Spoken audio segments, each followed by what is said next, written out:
Good morning, students. Before beginning today's English class, I would like to remind you that we have completed 2 chapters and 2 poems in English literature. I hope that you have also copied down all the PDF exercises of the respective chapters in your English literature notebooks. If you have still not completed it, then please do it as soon as possible. In today's class, we are going to start with our storybooks. So let us begin.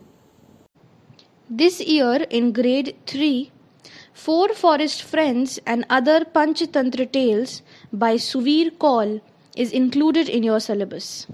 These are the contents of this storybook. We are going to start with the first story. The name of the story is Dhenchu Sings Out Loud. First, I am going to read a portion of the story and then I will explain it. Let's start. Dhenchu Sings Out Loud. This is the story of a donkey who loved to sing. You might think that donkeys can't sing well, but this donkey, whose name was Dhenchu, did not believe that. Whenever he was happy, he sang, and when he sang, he was happy. Dhenchu was happiest after he had eaten lots and lots. Once his belly was full, he would raise his head high, stretch out his neck, and sing and sing and sing. The only problem was that others didn't hear music. They heard a donkey braying loudly, Dhenchu, Dhenchu, Dhenchu, over and over again. Now I will be explaining this portion to you children. Listen very carefully. This story is about a donkey who loved to sing and his name was Dhenchu. Do you all think that donkeys can sing? No, right? But this donkey, whose name was Dhenchu, did not believe that. Dhenchu sang when he was happy and singing also made him happy. Dhenchu was the happiest after he had eaten, and so once his stomach was full, he would again start singing. But the only problem was that others did not hear his music, but they just heard a donkey braying. Braying is a sound that donkey makes. That is Dhenchu, Dhenchu and Dhenchu. Now I am going to read another portion. One night, a jackal called Mr. Sargala passed by. He was startled by Dhenchu's song. Being a polite sort, Mr. Sargala said to Dhenchu, "Excuse me, sir, but must you sing? And if you must you sing so loudly?" "Oh," said Dhenchu, "did you hear my song?" "Yes, sir, I did," said Mr. Sargala, thinking to himself, how could anyone not hear this horrible braying? Dhenchu was not happy at being asked to stop singing, but Mr. Sargala had been so polite that he was not too upset. No one had ever spoken to Dhenchu before about his singing. They would all just run away. He decided that he would be friends with Mr. Sargala. And in any case, Mr. Sargala had said that if he wanted to sing, all he should do was sing more softly, which was the first time anyone had even suggested that he might sing at all. Now I will explain this portion to you. Listen very carefully. So one night, a jackal is a siyar, a jackal whose name was Mr. Sargala was passing by, and he was startled by the voice. He very politely asked the donkey, "Excuse me, sir, is this you who is singing?" The Dhenchu replied, "You heard my song."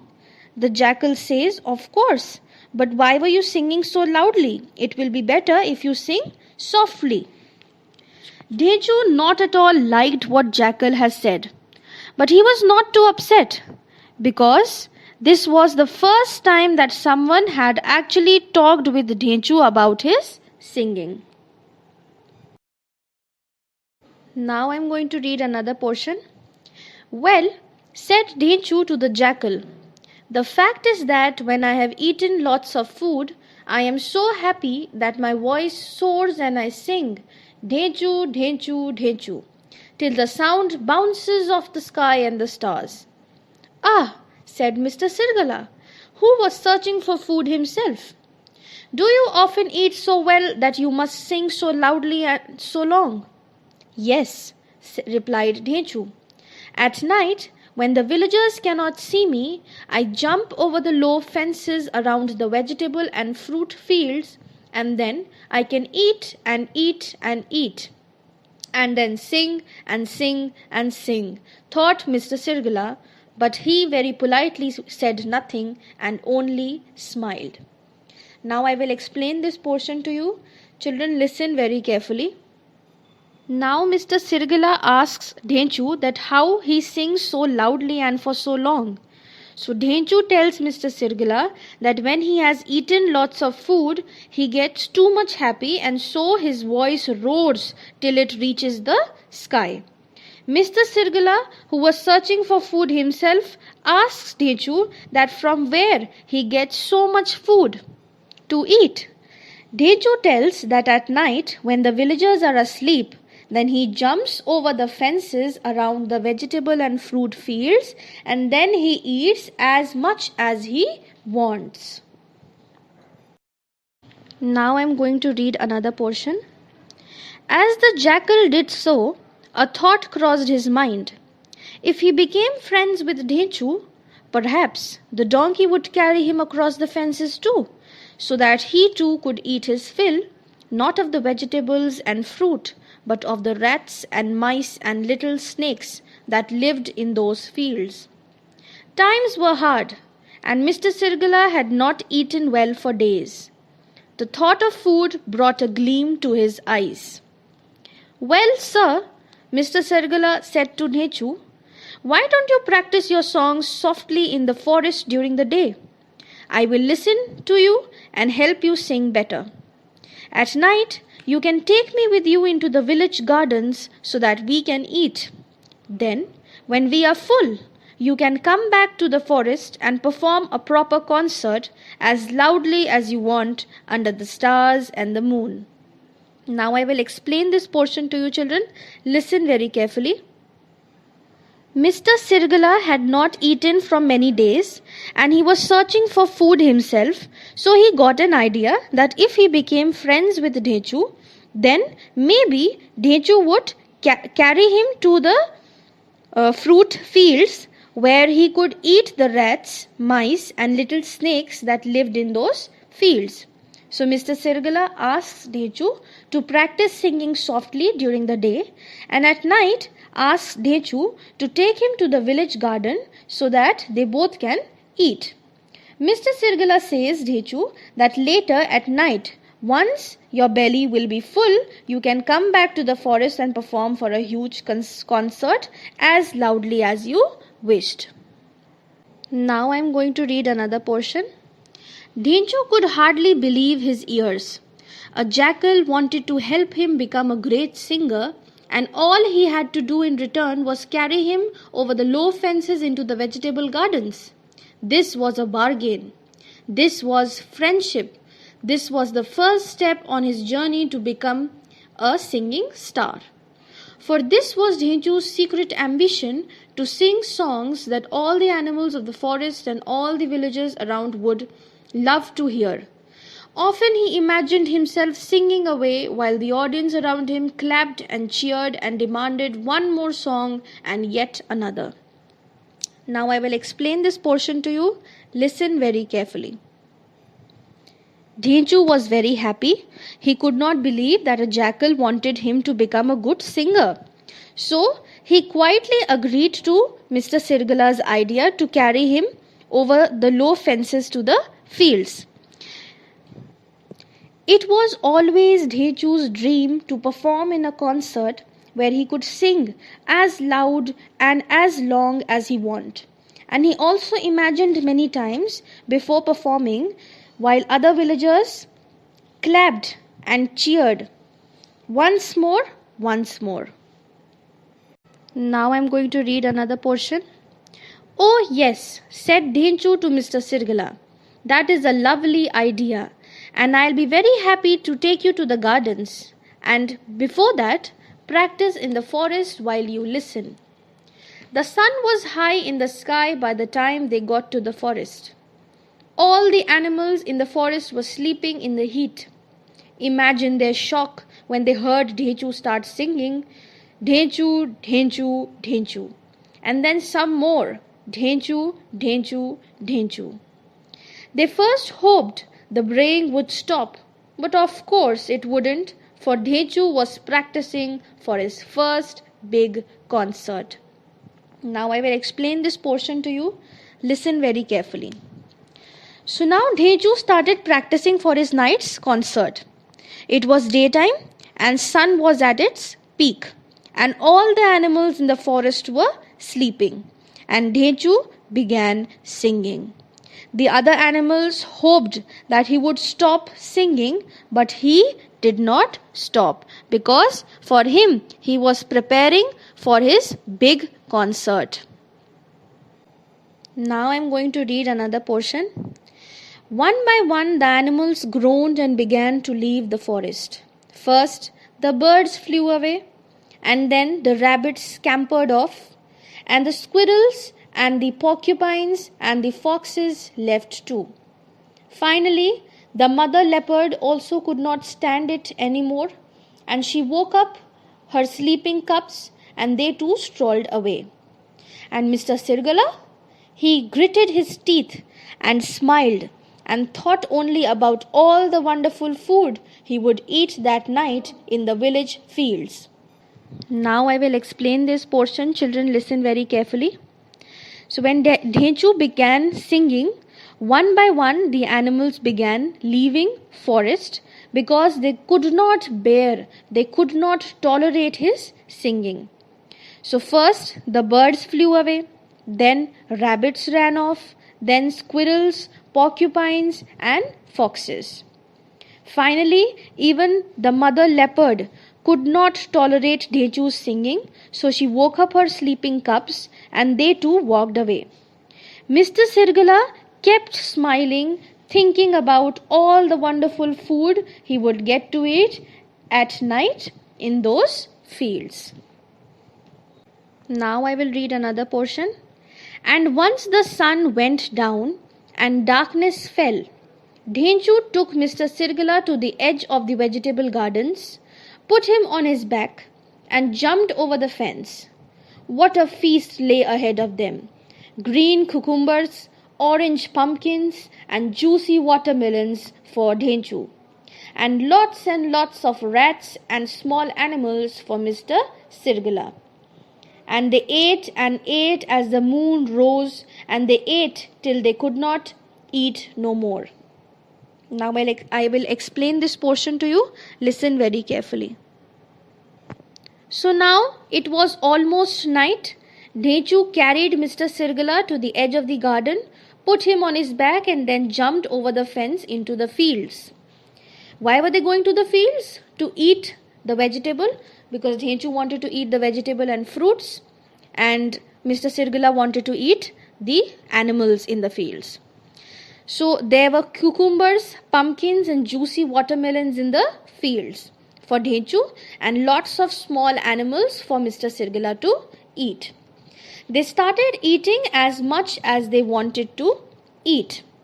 Mr. Sirgala ate so much that he just crawled to a corner and went to sleep. Now I will read another portion.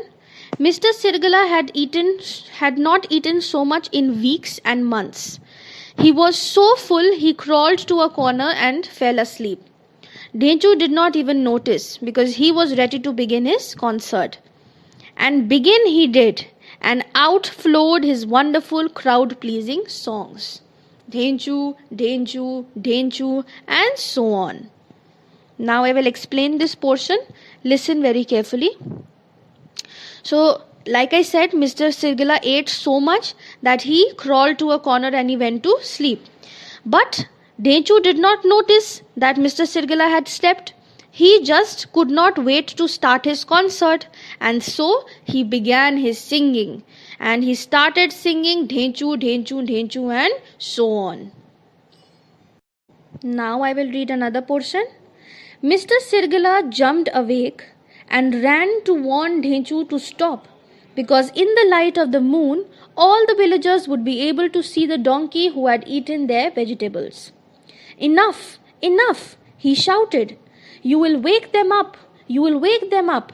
Wait till we are back in the forest." But Dhenchu was in a song world of his own, and nothing the jackal said stopped him. Lights went on in the village. Men and women came running out yelling, with sticks and stones in their hands. Mr. Sirgala took one look at them, found a crack in the fence, smashed through it, and ran for his life. Now I will explain this portion to you, children. Listen very carefully. So Mr. Sirgala, who had slept, quickly woke up after listening Dhenchu's horrible singing and asked him to stop singing, because if the villagers woke up, they might come to know who had eaten their vegetables. But Dhenchu was so busy singing and so engrossed in singing that he did not listen a word said by Mr. Sirgala, and he continued his singing. Suddenly what happened? Suddenly lights went on in the village. All the men and women came out running with sticks and stones in their hands. Mr. Sirgala saw them and he tried to escape to save his life. Now I will read the last portion. Dhenchu saw the villagers too from the corner of his eye, but he thought that they were bringing flowers for him and that they were shouting their joy at his songs. And he kept singing louder and louder till they were oh so close. And then the first stone struck him. Soon he was surrounded by the villagers who beat him, first for eating their fruit and vegetables, and then for waking them up. Poor Dhenchu! He staggered away from the fields and the cruel villagers. His head hung miserably low. Only pained little moans escaped his lips. No one understands great artists, he thought. I am going to keep all my precious songs to myself. And so ends our little tale of Dhenchu, not in song but in sad silence. Now children, I am going to explain this last portion to you. Listen very carefully. So now Mr. Sirgala had already seen the villagers coming towards them with sticks and stones. So he tried to escape, and he escaped. But Dhenchu also saw the villagers shouting and running towards him, but he thought that the villagers were bringing flowers for him. Dhenchu thought that he was singing very melodiously, and he started singing even more loudly, and then the first stone struck him. Soon he was surrounded by the villagers who beat him for eating their fruits and vegetables, and then they beat him again for waking them up with his horrible song. Poor Dhenchu then escaped from the field and the villagers. He was very sad, and he thought to himself that nobody understands great singers, and he thought that he would never sing again, and he would keep all his precious songs to himself. So children, this is how this short story ends, not in songs but in sad silence. Okay, so this story is over. I hope you have understood this story. The PDF exercises of this story will be provided to you soon. Your homework is to read this story yourself at home. And we will meet in the next class. Take care, stay home and stay safe.